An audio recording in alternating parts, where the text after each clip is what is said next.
The morning sun cast long shadows across the courtyard of Buckingham Palace as King Charles sat in his private study, staring at documents that would change everything. His hands trembled slightly as he read through the security reports that had been placed on his desk just hours earlier. The papers contained information about Camilla's family members that he could no longer ignore. For months, whispers had been circulating through the palace halls. Staff members exchanged nervous glances when certain relatives of the Queen Consort visited. The king's most trusted advisors had been gathering evidence, and now it sat before him in black and white. Financial irregularities, unauthorized access to royal properties, and attempts to profit from their connection to the crown had become impossible to overlook. Charles had always been a man of duty and tradition. He remembered his mother's unwavering commitment to the monarchy and the sacrifices she had made to protect its reputation. Now, as king, he faced one of the most difficult decisions of his life. The evidence was clear, but the personal cost would be devastating. Camilla had stood by him through decades of public scrutiny and private challenges. How could he tell her that her own family had betrayed the trust placed in them? The king's private secretary, Sir Edmund Hartley, stood quietly near the window. He had served the royal family for 30 years and had never seen His Majesty look so troubled. The silence in the room felt heavy, broken only by the ticking of an antique clock that had belonged to Queen Victoria. Sir Edmund knew what was coming. The decision had already been made, but executing it would require careful planning and absolute discretion. Charles finally spoke, his voice barely above a whisper. He asked about the legal implications and whether there was any way to handle this matter privately. Sir Edmund shook his head slowly. The actions of Camilla's relatives had already attracted attention from the media. Several journalists were asking questions, and it was only a matter of time before the story broke. A swift and decisive response was necessary to protect the monarchy's integrity. The king stood and walked to the window, looking out at the palace gardens where tourists gathered beyond the gates. These people believed in the institution he represented. They trusted the crown to uphold certain standards and values. Allowing Camilla's family members to continue their behavior would undermine everything the monarchy stood for, yet the human cost weighed heavily on his conscience. Camilla had no idea what was happening. She had spent the morning at a charity event, smiling for cameras and speaking with volunteers about causes close to her heart. Her phone had been buzzing with messages from her sister and brother, but she assumed they were just the usual family check-ins. She had no reason to suspect that her world was about to crumble around her. That afternoon, palace officials began making discreet phone calls. Lawyers were consulted and security protocols were reviewed. The king's decision was absolute, but implementation required coordination across multiple departments. Access codes were changed, invitation lists were revised, and private apartments within palace grounds were quietly secured. Every detail had to be perfect because there would be no second chances. Meanwhile, Camilla's brother Thomas received an unexpected call requesting his immediate presence at a palace office. He assumed it was about upcoming royal events or perhaps a security briefing. He had grown accustomed to the privileges that came with his sister's position: free access to royal properties, invitations to exclusive events, and the subtle influence he could wield in business dealings had become normal parts of his life. He had no idea that this afternoon would be his last inside palace walls. Camilla's sister, Margaret, was shopping in Knightsbridge when her phone rang. The caller identified himself as the king's legal representative and asked her to return to her hotel immediately. Important documents required her signature. Margaret felt a flutter of anxiety but pushed it aside. She had been careful, or so she thought.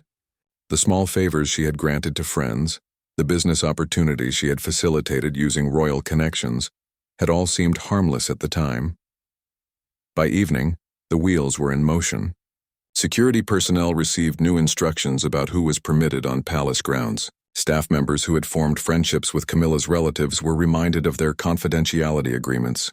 The palace press office prepared statements, though they hoped to avoid using them. The goal was to handle everything quietly, efficiently, and with as little public drama as possible. Charles knew he had to tell Camilla before official actions were taken. He dreaded this conversation more than any other in his life. How do you tell your wife that you are banishing her family? How do you explain that duty to the crown must come before personal relationships? He rehearsed different approaches in his mind, but none of them felt right. There was no gentle way to deliver such devastating news. As the sun set over London, Camilla returned to the palace exhausted but happy from her day's work. She noticed an unusual tension among the staff, but attributed it to the busy schedule of royal engagements. She had no idea that her husband was waiting in his study, preparing to break her heart. She had no idea that her family members were, at that very moment, being informed that their access to the royal family was permanently revoked. She had no idea that tomorrow morning, palace guards would have orders to turn them away at every entrance. The king's decision was final, and there would be no appeals or negotiations. The monarchy's survival depended on maintaining public trust, and that trust had been compromised. Charles had chosen his duty over his personal happiness, just as his mother had done countless times before him. The consequences would be painful, but the alternative was unthinkable. The crown must always come first, no matter the personal cost to those who wore it. The clock struck 8 in the evening when King Charles finally summoned Camilla to his study. She entered with a warm smile, expecting a quiet moment together before dinner. The smile faded when she saw her husband's expression. His face was pale, and his eyes held a sadness she had rarely seen. Something was terribly wrong. Charles asked her to sit down. His voice was formal, almost cold, and it frightened her. In all their years together, through scandals and public criticism, they had always faced challenges as a united team. But tonight something was different. Tonight there was a distance between them that she could feel, but not understand. He began speaking slowly, explaining that serious matters had come to his attention regarding her family. Camilla's confusion turned to alarm as he outlined the evidence that had been gathered over recent months. Her brother Thomas had been using his royal connections to secure business deals, implying he had influence over government contracts. Her sister Margaret had been selling stories to tabloid journalists, carefully disguised as anonymous sources but traced back to her through financial records. Camilla felt her blood run cold. She wanted to interrupt, to defend her family, but Charles continued. There were more details, each one more damaging than the last. Unauthorized use of royal properties for private events, attempts to access confidential royal schedules, and worst of all, evidence suggesting they had been photographing private family moments to sell to international media outlets. She tried to speak, her voice breaking. This could not be true. Her family would never betray her like this. There must be some mistake, some misunderstanding. But Charles shook his head. The evidence was undeniable. Private investigators, security footage, financial records, and even recorded phone conversations had been compiled. Her family had been systematically exploiting their connection to the crown for personal gain. The king explained his decision. All of Camilla's relatives would be permanently banned from royal properties. Their names would be removed from all guest lists, their access codes deleted, and their security clearances revoked. Palace guards would receive orders to refuse them entry under any circumstances. It was a complete and total severance with no exceptions and no possibility of appeal.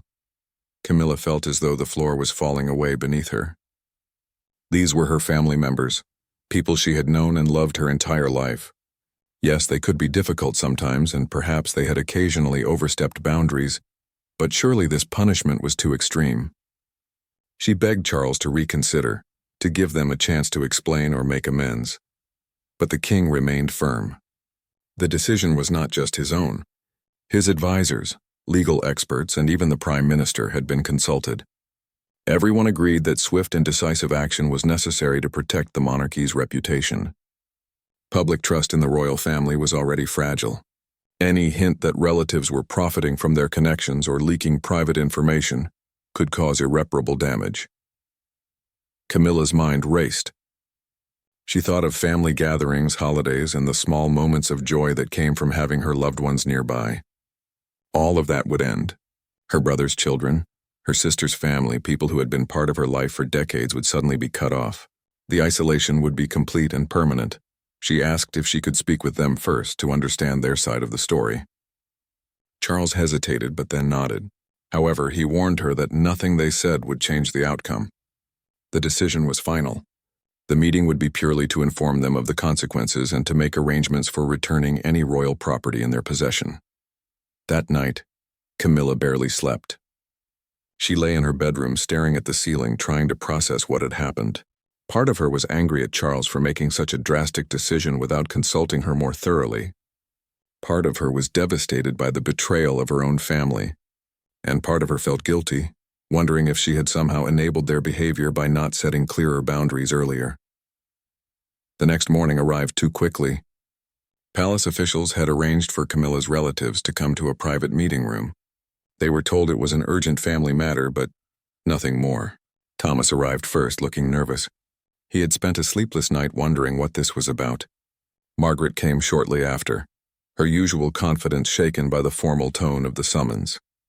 When Camilla entered the room, accompanied by 2 royal lawyers, her family members knew immediately that something serious had happened.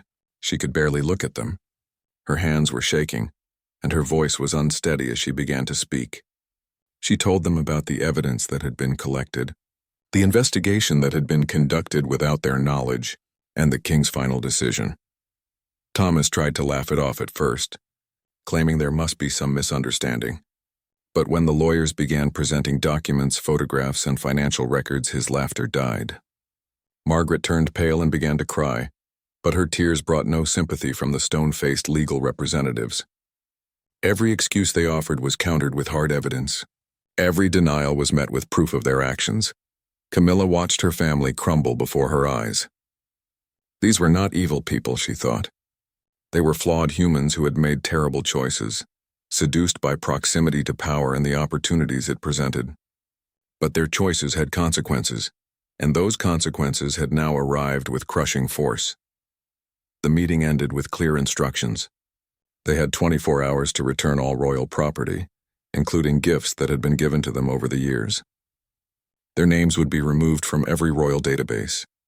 They would not be invited to any future events, public or private. If they attempted to contact any member of the royal family, including Camilla, through unofficial channels, legal action would be taken. As her family members left the palace for the last time, Camilla stood at a window and watched them go. Thomas walked with slumped shoulders, his earlier confidence completely gone. Margaret sobbed openly, clutching her phone as if hoping it would ring with a reprieve that would never come. They passed through the palace gates and the guards closed them with a finality that echoed in Camilla's heart. She had lost her family, not to death, but to their own greed and foolishness. The pain was almost unbearable. She wondered if she would ever see them again, if there would ever be a way to rebuild what had been destroyed. But deep down she knew the truth. The crown had made its judgment and the crown was forever. The days following the expulsion were torture for Camilla. She went through her royal duties like a ghost, smiling for cameras while dying inside. Every public appearance required an enormous effort. She attended charity events, ribbon-cutting ceremonies, and official dinners, maintaining the perfect facade expected of a queen consort. But those who knew her well could see the pain behind her eyes. Her private secretary, Jennifer, noticed the changes immediately. Camilla had always been warm and engaging with staff members, but now she was distant and distracted. She would start conversations and then trail off, her mind clearly elsewhere. Jennifer found her several times staring out of windows, tears silently rolling down her cheeks. It broke Jennifer's heart to see such suffering. But palace protocol prevented her from offering more than practical support. Charles tried to be understanding, but he too was struggling with the decision he had made. He had not expected Camilla to take it quite so hard. He had hoped she would see the necessity of his actions and support them, even if they caused her pain. Instead, there was now a wall between them, invisible but undeniably present. They still shared meals and attended events together, but the easy intimacy they had once enjoyed was gone. Camilla's brother Thomas called her mobile phone 17 times in the first 3 days. She did not answer. Palace lawyers had advised her against any direct contact until legal matters were fully settled. But hearing his name appear on her screen again and again was its own form of torture. She wanted to answer, to hear his voice, to try to understand how everything had gone so wrong. But she knew that answering would only make things harder for everyone involved. Margaret sent letters, long emotional pleas for understanding and forgiveness. She claimed she had never meant any harm, that she had only been trying to help friends and make a little extra money. She swore she had not sold stories to the tabloids, despite the bank records showing payments from media companies to accounts in her name. The letters piled up on Camilla's desk unopened after the first few. Reading them was too painful, and there was nothing she could do to change the situation anyway. The British media, always hungry for royal news, began to sense that something was happening. Reporters noticed that Camilla's relatives were no longer appearing at royal events. Sources within the palace, speaking anonymously, hinted at a major family rift. Speculation filled newspaper columns and television talk shows. Some reports came close to the truth, while others spun wild theories about arguments over money, titles, or ancient family grudges. Palace press officers worked overtime to contain the story. Official statements were carefully worded to reveal nothing, while dismissing rumors as baseless speculation. But the media pressure kept building. Photographers camped outside Thomas's house, and journalists ambushed Margaret outside her local supermarket. Both refused to comment, which only fueled more speculation and conspiracy theories. Inside the palace, staff members who had befriended Camilla's relatives were questioned. The king's security team needed to ensure that no confidential information had been shared, and that no ongoing security risks existed. These interviews were conducted professionally but firmly. Several staff members were reassigned to different departments as a precautionary measure. The message was clear. Loyalty to the crown was absolute and non-negotiable. Camilla began experiencing physical symptoms of her emotional distress. She developed tension headaches that lasted for days. Her appetite disappeared, and she lost weight that she could not afford to lose. Her doctor visited the palace and prescribed medication for anxiety, but Camilla refused to take it. She felt that she deserved to feel every bit of the pain. This was her family, her responsibility, and somehow she felt she should have prevented all of this. One evening, about 2 weeks after the expulsion, Camilla decided to visit the private chapel within palace grounds. She had never been particularly religious, but she needed somewhere to think, somewhere quiet where she could try to make sense of everything that had happened. The chapel was empty and dimly lit. She sat in a pew near the back and let herself cry properly for the first time since the ordeal began. She thought about her childhood, growing up with Thomas and Margaret. They had not been a wealthy family, but they had been close. They had supported each other through difficult times. When had things changed? When had the connection to royalty become more important than family bonds? When had money and status corrupted the people she had loved? Camilla also thought about Charles and the impossible position he had been placed in. As king, he had responsibilities that went beyond personal relationships. He had to protect an institution that was centuries old, an institution that millions of people respected and relied upon for stability. She understood his decision intellectually, but emotionally she felt betrayed. Why had he not consulted her more thoroughly before making such a drastic choice? Why had he not given her a chance to talk to her family first, to try to fix things before they reached this point? The chapel offered no answers, only a quiet space to acknowledge her grief. She stayed there for over an hour, praying for wisdom, for strength, and for some way forward that did not feel so hopeless. When she finally stood to leave, her legs were stiff and her eyes were swollen from crying. But she felt marginally better, as if naming her pain had somehow made it slightly more bearable. That night, she and Charles had their first real conversation since the expulsion. She told him how much she was hurting, how lost and alone she felt. He listened without interrupting, and when she finished, he took her hand. He explained once again why he had been forced to act as he did. But this time, he also acknowledged her pain and admitted that perhaps he had not handled the personal aspects as well as he should have. They talked for hours, past midnight, and into the early morning. It was not a happy conversation, and it did not fix everything, but it was a beginning. They agreed that they needed to find a way forward together, to support each other through the consequences of decisions that neither of them had wanted to make. The crown had demanded sacrifice, and they had both paid dearly. Now they had to learn to live with what remained. Camilla asked if there was any possibility in the future of some kind of reconciliation with her family. Charles was honest with her. The ban was permanent, he said. There could be no exceptions without undermining the entire decision. But perhaps in time, she might be able to have limited contact with them outside of royal contexts, purely as private citizens. It was not the answer she wanted, but it was better than nothing.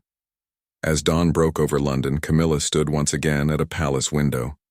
The city was waking up, people beginning their daily routines, unaware of the drama unfolding behind palace walls. She wondered how many of them had faced impossible choices between duty and family, between what was right for themselves and what was right for something larger than themselves. She felt connected to those unknown people in a way she never had before. Pain, she realized, was universal. Everyone carried burdens that others could not see. She straightened her shoulders and prepared to face another day. There would be more official engagements, more smiles for cameras, more pretending that everything was fine. But now she had a tiny spark of hope that eventually, somehow, she would find a way to live with what had happened. The wound was still fresh and painful, but wounds did heal given time. She had to believe that, or she would not be able to go on. 3 weeks had passed since the expulsion, and the palace had settled into a new, tense normal. Camilla threw herself into her royal duties with an intensity that worried those around her. She scheduled back-to-back engagements, leaving no time for rest or reflection. If she kept moving, she reasoned, she would not have time to think about her family or the gaping hole their absence had left in her life. On a cold Thursday morning, Camilla was scheduled to visit a children's hospital in East London. It was the kind of engagement she usually loved, spending time with young patients and their families, bringing a moment of joy to difficult circumstances. But as her car pulled up to the hospital entrance, she felt exhausted before the day had even begun. Her headache, which had become a constant companion, pulsed behind her eyes. The hospital visit went well on the surface. Camilla smiled, asked questions, and posed for photographs with sick children who were thrilled to meet a real queen. She listened to parents talk about their struggles and healthcare workers discuss their challenges. She was professional and warm, exactly what everyone expected. But inside she felt hollow, going through motions that no longer seemed to matter. During a break between ward visits, her private secretary pulled her aside. There was urgent news from the palace. The media had finally broken the story about her family. A major newspaper was running a front-page article detailing the expulsion and the reasons behind it. Reporters were already gathering outside palace gates, and television news programs were preparing special segments. The secret was out. Camilla felt her knees weaken. This was the moment she had been dreading. Soon everyone would know about her family's disgrace. People would judge her, wonder if she had been involved, question whether she was fit to be queen consort. The whispers and speculation would be everywhere, unavoidable and unrelenting. She wanted to collapse right there in the hospital corridor, but years of royal training kept her upright and composed. She finished the hospital visit because abandoning it would only create more problems. But every smile felt like it might crack her face, and every word required enormous concentration. The children and their families deserved better than a distracted queen, but it was the best she could manage. When she finally returned to her car, she closed her eyes and allowed herself 60 seconds of complete stillness before facing what came next. The ride back to the palace took 40 minutes, and during that time, her phone buzzed constantly with messages from palace officials, friends, and even distant relatives she had not heard from in years.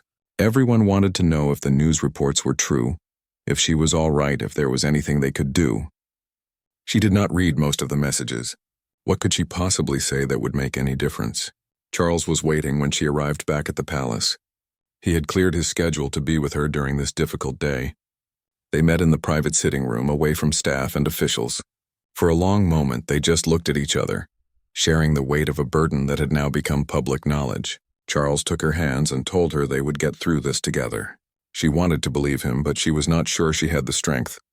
The palace released an official statement that afternoon. It was brief and carefully worded, confirming that certain individuals had their access to royal properties revoked due to serious breaches of trust, but providing no specific details. It emphasized that the queen consort had not been involved in or aware of any inappropriate activities. The statement asked for privacy and respect during a difficult family matter. But privacy was a luxury the royal family rarely enjoyed. Within hours, every news outlet in Britain was covering the story. Television panels debated what the expulsion meant for the monarchy. Social media exploded with opinions ranging from sympathy for Camilla to harsh criticism of her family. Some people defended her, saying she could not be held responsible for her relatives' actions. Others questioned why she had not noticed what was happening sooner or done more to prevent it. Camilla's brother Thomas made the mistake of giving an interview to a tabloid newspaper. He claimed he had done nothing wrong and that he was being unfairly punished because the royal family wanted to appear tough on corruption. He painted himself as a victim and hinted that there were other secrets about the royal family that he could reveal if pushed too far. The interview was a disaster and made everything worse. Palace lawyers immediately issued warnings about legal consequences if he continued to speak publicly. Margaret remained silent, but her silence was interpreted in various ways. Some saw it as dignity in defeat, while others speculated that she had been paid off or threatened into keeping quiet. Neither interpretation was true, but Camilla had no way to control the narrative. The story had taken on a life of its own, and all she could do was endure the storm and hope it would eventually pass. The following week brought a major royal event that Camilla could not avoid. It was a state dinner for visiting dignitaries, one of the most formal and important occasions on the royal calendar. Hundreds of guests would attend, including politicians, diplomats, and members of high society. Everyone would be watching her, looking for signs of weakness or distress. She would have to be perfect. The morning of the state dinner, Camilla stood in her dressing room while her stylist helped her prepare. The gown was elegant, the jewelry was magnificent, and her hair was styled to perfection. But looking in the mirror, all she saw was a woman playing a role, wearing a costume that no longer fit quite right. She wondered if anyone else could see through the facade, if her pain was as obvious as it felt. That evening, as she descended the grand staircase into the ballroom, hundreds of eyes turned toward her. The room fell silent for a moment, and in that silence, Camilla felt the weight of everyone's expectations, judgments, and curiosity. Then the orchestra began playing, conversations resumed, and the formal rituals of a state dinner began. She moved through the evening like an actress hitting her marks, saying the right things, smiling at the right moments, fulfilling every requirement of her role. Charles stayed close to her throughout the evening, a protective presence that she both appreciated and resented. She was grateful for his support, but also felt smothered by his concern. She needed space to breathe, to figure out who she was in the wake of everything that had happened. But space was a luxury she could not afford. Not tonight, not with so many people watching and waiting for her to falter. During the dinner, she sat between a foreign ambassador and a prominent British lord. They both carefully avoided mentioning the recent scandal, instead making polite conversation about art, travel, and mutual acquaintances. But Camilla could feel the unasked questions hanging in the air between every sentence.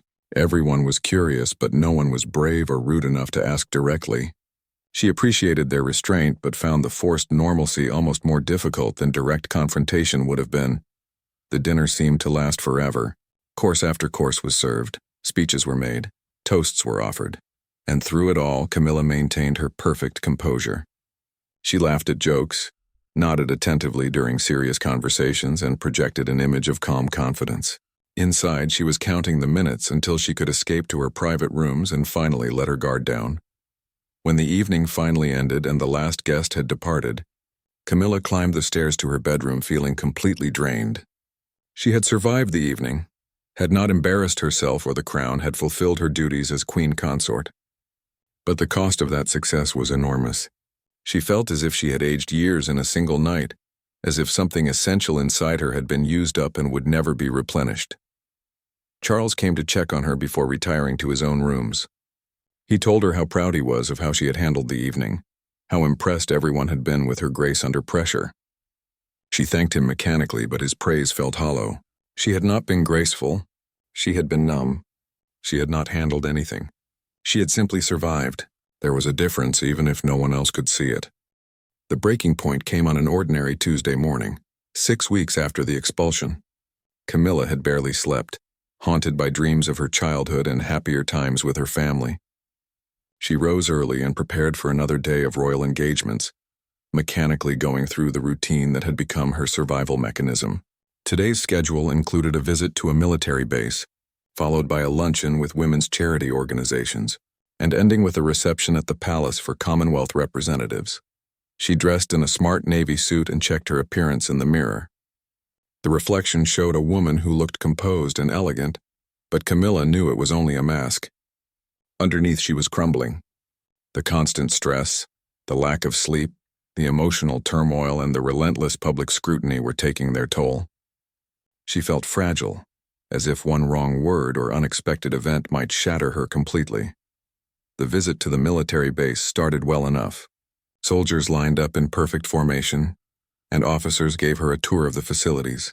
She shook hands, asked appropriate questions, and smiled for the official photographer. Everything was proceeding according to plan.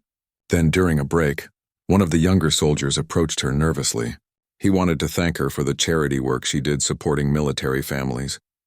His own sister had benefited from one of Camilla's programs during a difficult deployment.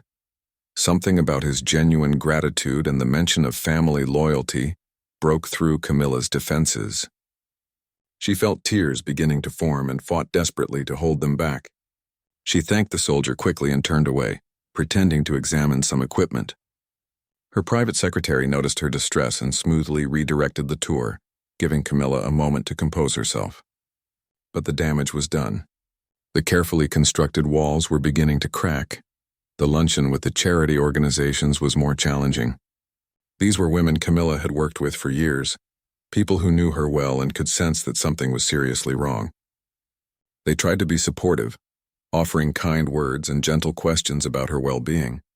But their concern only made things worse. Camilla felt suffocated by their sympathy. She wanted to scream that she was not okay, that nothing was okay.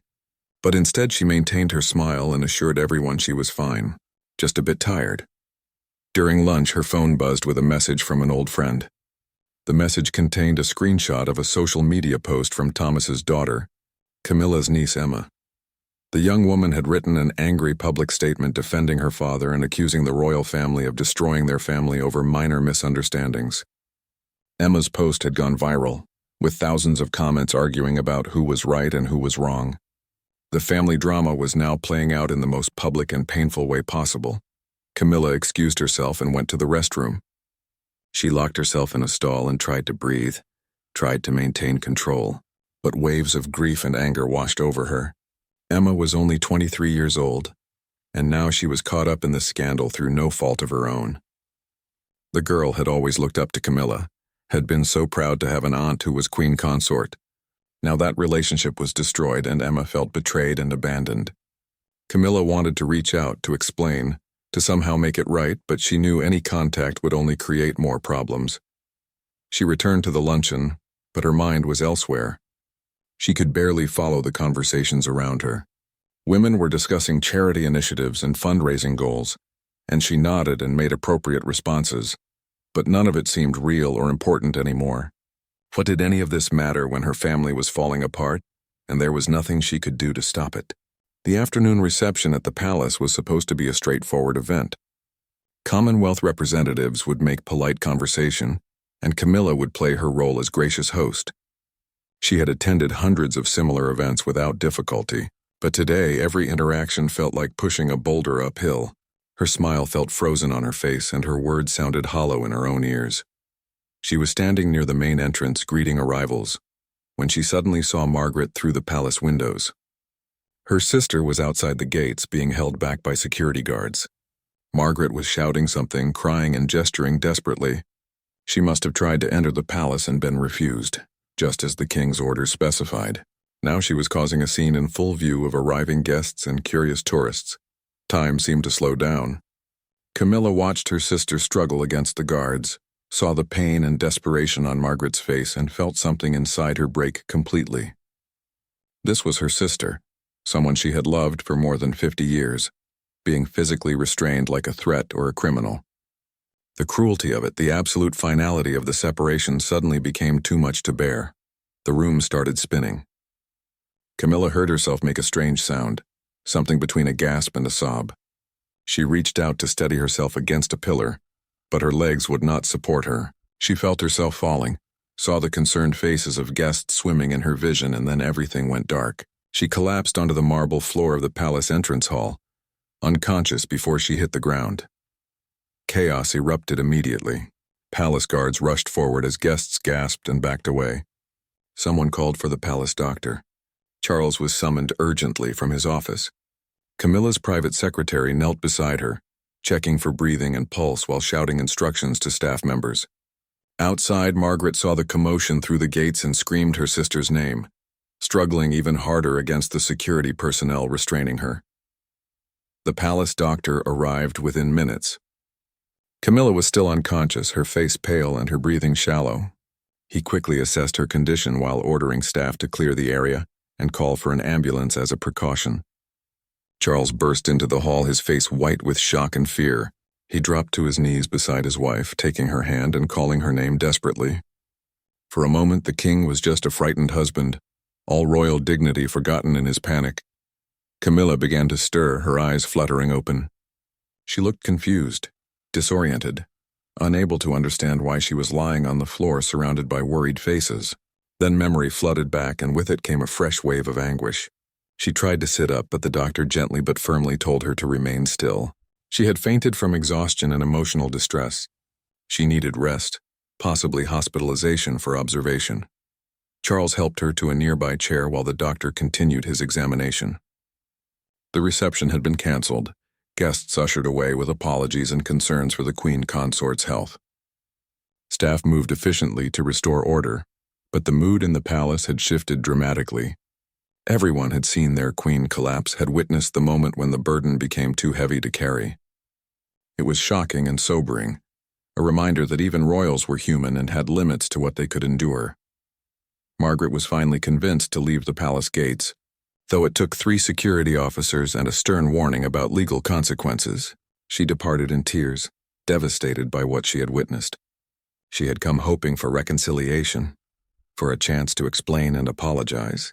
Instead, she had inadvertently caused the very event that had sent her sister into collapse. The guilt and grief would haunt her for years to come. That evening, Camilla was confined to bed rest on the doctor's orders. Charles sat beside her, holding her hand, both of them silent. There were no words adequate for what had happened. The situation had reached a crisis point, and something would have to change. They could not continue as they had been. The cost was too high, and the consequences were becoming dangerous. But what change was possible when duty and family were locked in such fundamental conflict? Neither of them had an answer, and the silence between them was heavy with uncertainty and fear. The palace released a brief statement that evening announcing that the Queen Consort had been taken ill due to exhaustion and would be resting for several days on medical advice. All scheduled engagements were canceled. The statement was deliberately vague, but the timing and circumstances led to immediate speculation. Everyone knew this was connected to the family scandal, even if official communications never said so explicitly. Camilla spent 3 days in bed, under doctor's supervision. She was given medication to help her sleep and something to calm her anxiety. For the first time in weeks, she allowed herself to simply stop. No engagements, no appearances, no pretending to be fine. She stared at the ceiling of her bedroom and thought about her life, her choices, and the price she had paid for wearing a crown. Charles visited her room several times each day. Their conversations were different now, more honest and vulnerable. He admitted that he had not fully understood what he was asking of her when he made the decision to expel her family. He had focused on protecting the monarchy and had not given enough weight to the personal devastation it would cause. He could not undo what had been done, but he acknowledged the pain his decision had caused and the impossible position it had put her in. Camilla, for her part, tried to explain feelings that she barely understood herself. She was not angry at Charles exactly, though sometimes she felt flashes of resentment. She understood why he had made the choice he did. As king, he had responsibilities that went beyond individual happiness, but understanding something intellectually did not make it hurt less. She felt torn between her role as queen consort and her identity as a sister and family member. The two seemed irreconcilable. On the 4th day, Camilla felt strong enough to get out of bed. She bathed, dressed in comfortable clothes, and walked through the palace gardens. It was a cold morning with frost on the grass, but the fresh air felt cleansing after days in bed.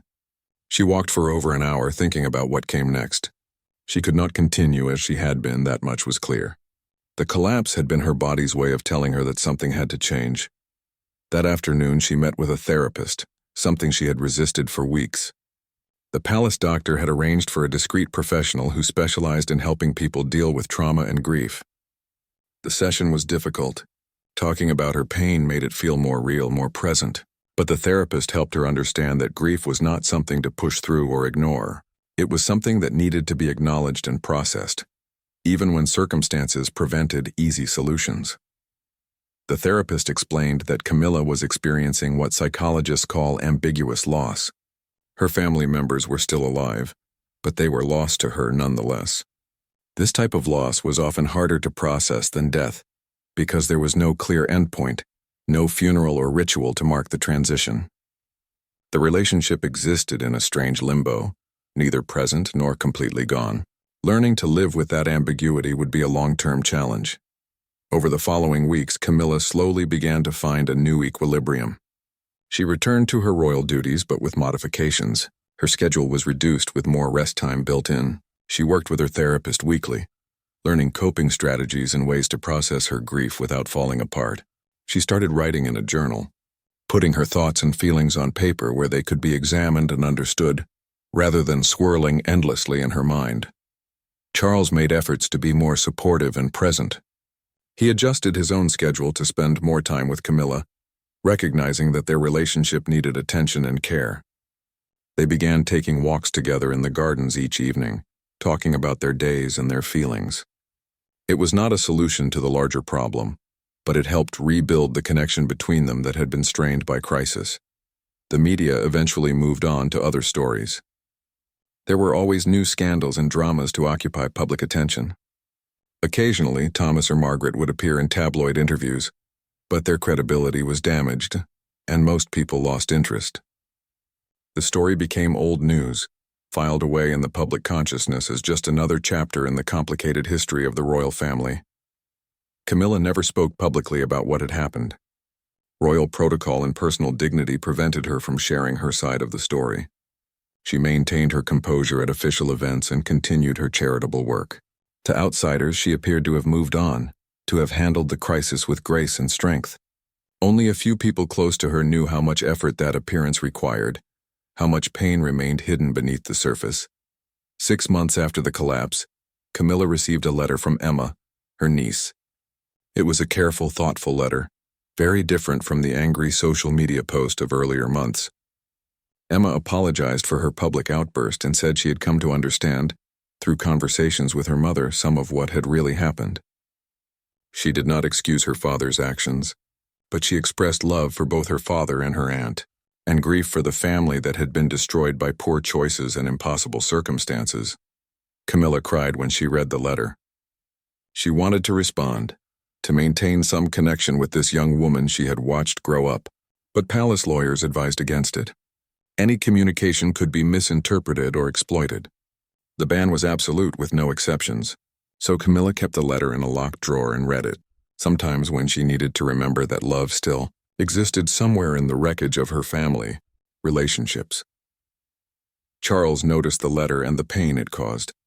He made inquiries through his private channels to ensure that Emma was doing well, that she had support and resources despite the family scandal. It was a small gesture, perhaps meaningless in the larger scheme, but it mattered to Camilla. It showed that Charles understood her need to care for her family, even from a distance, even when direct contact was impossible. As time passed, Camilla learned to live with her new reality. She would never stop missing her family or stop wondering what might have been if different choices had been made. But she learned to carry that grief without letting it destroy her. She found meaning in her charitable work, in supporting causes that helped other families stay together and avoid the mistakes that had torn her own family apart. There was a certain irony in it, but also a kind of healing. She could not fix her own situation, but perhaps she could help prevent others from experiencing similar pain. The palace guards who had witnessed her collapse became almost protective of her.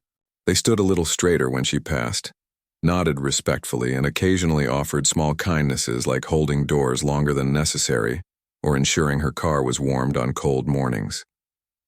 They had seen their queen at her most vulnerable, and rather than losing respect, they seemed to respect her more for her humanity and resilience. On the anniversary of the expulsion, Camilla woke early and returned to the private chapel where she had cried so desperately a year before. She sat in the same pew and reflected on everything that had happened. The pain was still there, but it was different now. Less sharp, more like an old injury that ached in cold weather but no longer prevented movement. She had survived what she thought might destroy her, and that survival itself was a kind of victory. She thought about Thomas and Margaret, wondering what their lives were like now. Were they happy? Did they have regrets? Had they found peace with what they had lost? She would probably never know the answers to these questions, but she could hope that somehow, somewhere, they were managing to move forward just as she was trying to do. When Charles found her in the chapel, she was ready to leave. They walked back to the palace together, hand in hand. Neither spoke, but the silence was comfortable rather than heavy. They had been through fire together and had not been destroyed. Their relationship had been tested and strained, but it had survived. That was enough. Not perfect, not what either had hoped for, but enough to keep moving forward. The crown sat as heavily as ever on both their heads, but they had learned to bear its weight together. The sacrifice had been enormous, the cost almost unbearable, but the monarchy endured. Charles's decision had protected the institution at the expense of personal happiness, just as countless monarchs before him had done. Whether that sacrifice was worth it, neither of them could say. They could only live with the consequences of choices that could never be unmade, and hope that time would eventually transform pain into wisdom, and loss into a deeper understanding of what truly mattered in life.